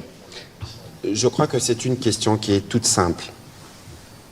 On ne peut pas comparer les deux pays. Parce qu'ici, nous avons une opinion qui s'exprime dans sa diversité, dans sa pluralité, y compris sur des sujets où les gens n'ont pas toujours l'expertise qu'il faut. Il faut considérer avec la signature de cet accord que nous avons une ouverture pour aller vers la paix. Je vous ai rappelé ce que le président de la République a dit ici. Aujourd'hui, tout ce qui faisait l'objet des discussions, tout ce qui faisait l'objet d'affrontements entre les deux pays a été coulé sur l'accord. Et dans cet accord, le Rwanda s'est engagé comme la RDC. C'est pour ça que tous ceux qui donnent des avis dans un sens ou dans un autre, ils doivent se rendre compte que nous avons sur un papier l'engagement du Rwanda fait à la Maison-Blanche devant le président américain qu'on peut considérer comme un des garants de ce qui a été convenu. Aujourd'hui, nous, on n'a pas le temps, la ministre d'État est là, d'aller dans la polémique, là où nous voulons nous assurer que des vies humaines sont sauvées, que des femmes sont moins violées, que les enfants peuvent aller à l'école dans les bonnes conditions. Et cet accord ouvre cette voie. Et donc, il faut considérer que nous tous, un peu dans l'esprit de l'appel qui a été lancé le 25 avril, qui est évoqué dans les préambules de l'accord, nous tous, nous devons contribuer où nous sommes pour aller vers la paix. Donc, on va quitter le terrain de la polémique qui ne construit pas et on va nous tous nous assurer que le Rwanda qui s'est engagé dans cet accord doit, pour sa part, y contribuer autant que nous allons le faire. C'est à ces prix qu'on va montrer le caractère républicain et notre envie de parvenir à une paix dans la région. Voilà ce que je peux dire à ces propos. Madame la ministre d'État. Merci. Donc, je reprends les deux premières questions. La première question était, est-ce qu'il y a dans cet accord une disposition sur un accord minier entre la RDC et le Rwanda? Non. Lisez l'accord. Et vous pouvez lire l'accord. La deuxième question, les 8 conditions du M23. Comme vous l'avez évoqué, en effet, il y a le processus Doha qui est encore en cours. Apparemment, le M23 a jugé opportun de s'adresser ou de prendre parole aujourd'hui, si je ne me trompe pas, pour évoquer 8 doléances qu'ils auraient. Je pense que ce sont des conversations qui ont lieu dans le cadre du processus de Doha et qui doivent continuer dans le cadre du processus de Doha. Nous n'allons pas nous prononcer là-dessus. Nous avons traité tous les processus, que ce soit le processus de Luanda, que ce soit le processus de Washington DC ou le processus de Doha, avec professionnalisme et respect envers les facilitateurs, avec discrétion, pour justement contribuer à un environnement propice pour avoir des discussions fructueuses. Nous allons maintenir cette posture. Ces conversations-là ont lieu à Doha, elles continuent à Doha. Merci. Voilà, Madame la ministre d'État, je pense que nous avons couvert tous les sujets. Les questions, elles peuvent encore continuer. Nous irons sur des plateaux. Non, je pense que dans l'exercice de ce soir, nous avons voulu être pédagogiques. Nous sommes là, d'ailleurs, nous avons débordé sur le temps du journal de la RTNC. Sauf, si vous voulez, dans 2-3 minutes, on peut prendre 2 petites questions en série et on nous répond une fois pour toutes pour clôturer. Très rapidement, parce que je vous en prie, on va prendre la question de Madame Gino Rehema et de Monsieur Louis-France. Alors, des questions qu'on nous prendrons en série et nous répondrons une fois pour toutes, s'il vous plaît. On commence par Monsieur Kouzike et on termine par Madame Gino Tabou.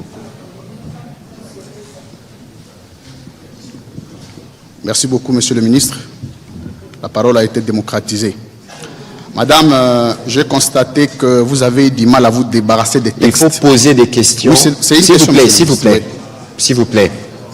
Posez votre question. Ce n'est pas une tribune pour des interventions. Vous posez votre question.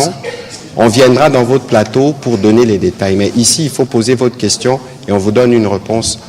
Excellence, Madame la ministre d'État, nous sommes ici dans une matière précise de négociation en sociologie des conflits. Ça signifie que pour que nous tombions dans un consensus, il faut que chacune des parties perde une chose et gagne une autre. Vous pouvez nous dire et dire aux Congolais ce que le Congo a perdu en signant cet accord et ce qu'il a gagné, ce que le Rwanda a perdu dans cet accord, ce qu'il a gagné. Et la deuxième question, comment les facilitateurs, dont les États-Unis d'Amérique qui interviennent à titre de facilitation, sortent en tant que partie qui signe l'accord. Pourtant, le facilitateur n'est pas partie prenante aux négociations. À quel titre est-il ou sont-ils intervenus, les États-Unis, pour demain signer cet accord en tant que partie prenante au conflit? Okay. Alors, la dernière question, je termine. Non, c'est excusez-moi, monsieur deux le questions. ministre. Madame, s'il vous plaît. Madame Dino. La dernière. Merci beaucoup. Merci, monsieur. On viendra dans votre plateau, S'il vous plaît, monsieur madame. Kouzikessa, s'il vous plaît. Allez, Dino Tabo, allez-y. Merci beaucoup, Madame la Ministre. Ma Merci à question, aux États-Unis, il y a eu des engagements qui ont été pris par la RDC et le Rwanda. La RDC a pris aussi l'engagement de neutraliser les FDLR. Je reviens sur cette question. Alors, je voudrais savoir où se trouvent ces FDLR. Vous les localisez où? Et aussi, ils sont estimés au nombre de combien? La deuxième question, M. Boulos a déclaré dans une interview, il a confirmé l'influence du Rwanda sur les M23. En même temps, il a dit que l'accord de paix conclu vise à mettre fin aux 3 décennies de conflit en appelant au désarmement de groupes rebelles tels que les M23 et à la coopération économique régionale. Alors, ma question, comment nous pouvons comprendre cet aspect de la coopération économique? Donc, c'est-à-dire comment se fera cette vous revenez sur une coopération question économique? qui a déjà été posée, reposée. Permettez que Merci beaucoup. sur cette question, la ministre d'État ne réponde pas parce que nous en avons parlé abondamment. Sur la question de la localisation des FDLR, comprenez aussi qu'ici, il y a des questions qui relèvent de la stratégie militaire. La ministre d'État pourra faire un commentaire, mais aussi, de ce point de vue, il faut considérer qu'on ne peut pas s'étendre sur d'autres aspects parce que c'est des aspects qui relèvent justement même pas du ressort de la première diplomate après le président de la République, mais des états-majors de nos forces armées. Madame la ministre d'État, pour les questions qui vous ont été destinées. Parfait, merci beaucoup. Alors la première question, qu'est-ce que la RDC a perdu et qu'est-ce que la RDC a gagné? Et idem pour le Rwanda. Écoutez, encore une fois, je ne voudrais pas verser dans des interprétations politiques. Comme le ministre Mouyaya l'a expliqué, nous sommes dans un exercice pédagogique, nous sommes dans un exercice d'explication de l'accord. Si on parle de gains et de pertes, c'est une interprétation, si vous voulez, de cet accord, et je trouve que cela pourrait être extrêmement subjectif. Concentrons-nous donc sur ce que nous avons noir sur blanc et pas sur ce que nous croyons voir. Je pense quand même que ce que nous avons gagné, et je veux me concentrer sur les gains, je veux être optimiste justement. Ce que nous avons gagné, ce que nous avons obtenu, c'est un accord clair, c'est un accord qui responsabilise les deux parties, c'est un accord avec un garant, et ça m'amène à la deuxième question dont vous avez parlé, que vous avez évoqué, un garant qui est prêt à se mobiliser aussi pour assurer le suivi de cet accord et sa mise en œuvre effective. La deuxième question, à quel titre est-ce que les États-Unis d'Amérique ont signé? Eh bien, au même titre que l'Angola aurait signé, au même titre que les pays de la SADC auraient signé, au même titre que le Qatar va signer, en tant que facilitateur, évidemment. C'est un document juridique, on ne peut pas juste laisser les deux parties signer. Il y a cet engagement aussi du facilitateur qui doit se matérialiser à travers une signature, et donc c'est justement pour cette raison que les États-Unis d'Amérique ont signé, parce qu'ils ont justement ce rôle de facilitateur.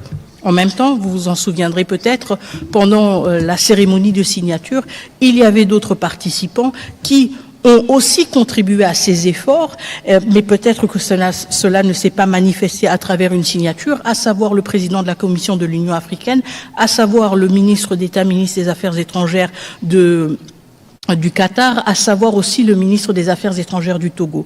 Juste pour vous montrer justement que cet accord est le fruit de plusieurs efforts, mais spécifiquement dans ce cas-ci, le fruit aussi d'une facilitation assumée par les États-Unis d'Amérique, et donc à juste titre, ils ont signé cet accord avec nous dans leur qualité de facilitateur tout comme ça aurait été le cas si cet accord avait été signé en Polynésie ou je sais pas, en Indonésie ou n'importe quel autre pays du monde. Quand un pays est facilitateur, il a aussi cette responsabilité-là d'apposer sa signature à cet accord.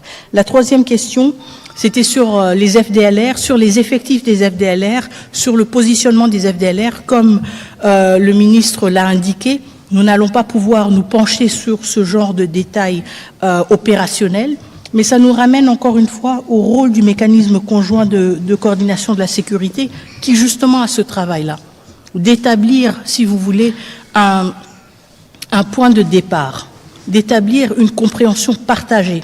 Où sont-ils? À combien sont-ils? Quelle est la réelle menace qu'ils représentent? Tout comme pour la question du désengagement des forces, ce travail-là devra aussi se faire. Quels sont les effectifs dont nous parlons? Où sont-ils positionnés? Si nous voulons passer à la mise en œuvre de ce CONOPS, évidemment, comme vous l'évoquez, ces questions sont tout à fait légitimes et pertinentes et vont être justement au cœur du travail de ce mécanisme qui va être mis en place.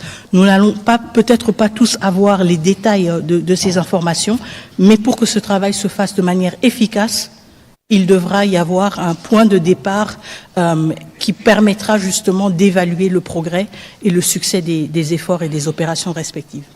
Voilà, Madame la ministre d'État, nous avons en tout cas terminé cet exercice pédagogique. Il était lent, mais comprenez qu'il y avait... Il était aussi pédagogique pour moi. Voilà, qu'il y avait beaucoup de questions et qu'il était important que le peuple congolais puisse être fixé et édifié de cet accord qui a été obtenu évidemment grâce aux efforts diplomatiques portés par les présidents de la République lui-même, la Première ministre, la Mineta et toute l'équipe, parce que finalement c'est un travail qui a été fait par plusieurs. C'est un point de départ. Madame la ministre d'État, quels peuvent être vos mots pour terminer l'exercice de ce soir? Tout à fait. Je pense que le mot important ou l'expression importante ici, c'est effectivement un point de départ. Comme je l'ai dit à Washington DC, c'est maintenant que le vrai travail commence. C'est un travail qui nous concerne tous en tant que Congolais et Congolaises, en tant que citoyens engagés, que nous soyons membres du gouvernement, que nous soyons membres de la société civile, de la presse ou citoyens engagés et épris du souci de voir la paix se matérialiser dans notre pays. Notre travail à nous tous commence maintenant, à commencer par l'appropriation de cet accord, sa compréhension, sa lecture évidemment, la curiosité qui devrait nous animer justement, devrait nous encourager aussi à avoir des conversations les uns avec les autres pour mieux comprendre cet accord, mais aussi se pencher concrètement sur les réalités qui doivent rapidement se transformer, en particulier dans les zones encore sous occupation à l'est de la République démocratique du Congo. Donc ce n'est qu'un début, c'est le premier pas et nous allons continuer à avancer vers la mise en œuvre de cet accord, mais surtout aussi vers une paix durable, vers un développement durable et vers une pacification continue de la partie est de notre pays et évidemment de la région des Grands Lacs. Merci beaucoup. Voilà, merci Madame la ministre d'État. Pour terminer, je sais qu'il y a encore beaucoup de questions. On n'a pas pris de questions à Lingala ce soir, mais Flavien Roussaki, on fera une émission à Lingala, ou Peter Tiani, on fera des émissions, parce qu'il nous faut apporter de la pédagogie pour qu'il y ait de la compréhension de ce qui a été convenu. On fera des émissions en Swahili, on fera des émissions en Chiluba, pour être sûr que tous les Congolais, partout où nous nous trouvons, nous nous imprégnons de ce qui a été fait. Nous pouvons comprendre que nous sommes dans un contexte pluriel, nous sommes dans un contexte où tout le monde a ses opinions, mais dans ce qui a été fait pour l'aboutissement de cet accord qui n'est qu'une ouverture vers la paix, beaucoup de sacrifices ont été consentis et comme on l'a dit et répété, aucun intérêt de la République n'a été bradé. On a parlé du Rwanda, on connaît les dénis du Rwanda sur son rôle à RDC, mais nous avons été avec eux à table, on a signé. Il n'y a pas meilleure preuve que c'est l'autre partie en conflit.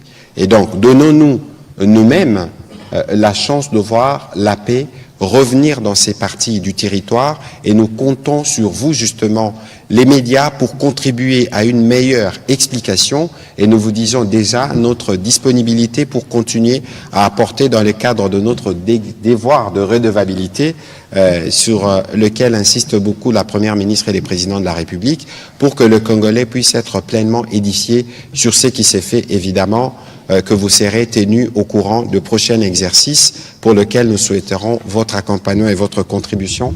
Madame la ministre d'État, merci énormément d'avoir donné de votre temps pour l'exercice de ce soir. J'espère que vous serez disponible, comme toujours, pour d'autres exercices de redevabilité. Volontiers. Peut-être cette fois-là, ce sera en Chiluba. Peut-être. OK. Merci beaucoup et donc bonne soirée.